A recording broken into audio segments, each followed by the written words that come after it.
Zoezi la kuhesabu kura linaendelea kwa sasa katika taifa jirani la Uganda baada ya vituo vya kupigia kura kufungwa. Uchaguzi huo umekumbwa na changamoto baada ya mitambo ya kuthibitisha wapiga kura kufeli katika vituo kadhaa vya kupigia kura. Ni hali iliyolazimu maafisa wa tume ya uchaguzi kutumia sajili ya wapiga kura kama njia mbadala. Na kama anavyotuarifu Melita Oletenges, ni uchaguzi ambao umekosolewa na upinzani kama njama ya kuvuruga uchaguzi. Masanduku na makaratasi ya kupigia kura yalisambazwa katika vituo mbalimbali vya kupigia kura nchini Uganda mapema leo, kuashiria kuanza kwa shughuli za upigaji kura. Takriban wapiga kura milioni 21 na laki 6 walitarajiwa kushiriki zoezi hilo. Hata hivyo, muda mfupi baada ya zoezi kuanza, changamoto ziliripotiwa katika vituo vingi kufuatia mitambo ya kudhibitisha wapiga kura kuwa na hitilafu.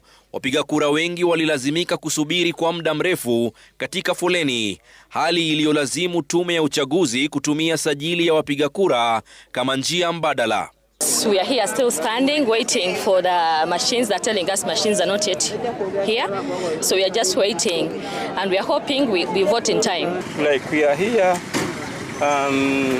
they have not sensitized the people and everyone doesn't know what to do. Kiongozi wa upinzani na mgombea wa chama cha NUP Robert Chagulanyi maarufu kama Bobi Wine alipiga kura yake katika kituo cha Magere Kasangati akiwa ameandamana na mkewe Barbara Chagulanyi.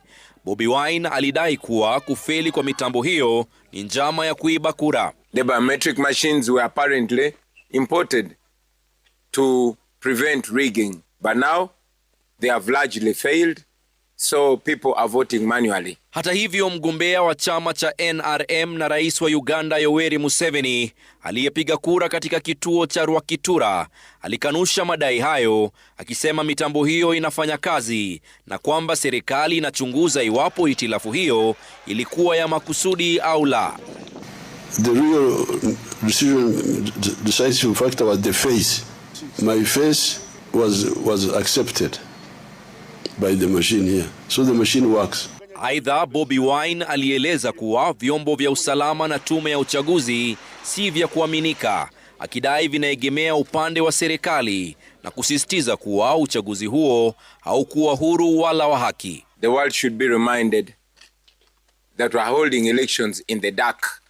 The internet has been switched off across the country. Uchaguzi huo unafanyika baada ya kampeni zilizokumbwa na ghasia za mara kwa mara, madai ya utekaji nyara wa wanaharakati na wafuasi wa upinzani.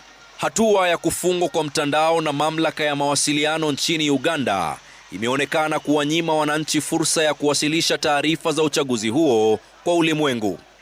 Zoezi la kuhesabu kura linaendelea baada ya vituo vya kupigia kura kufungwa saa 10 jioni. Melita Oletenges, Runinga Citizen.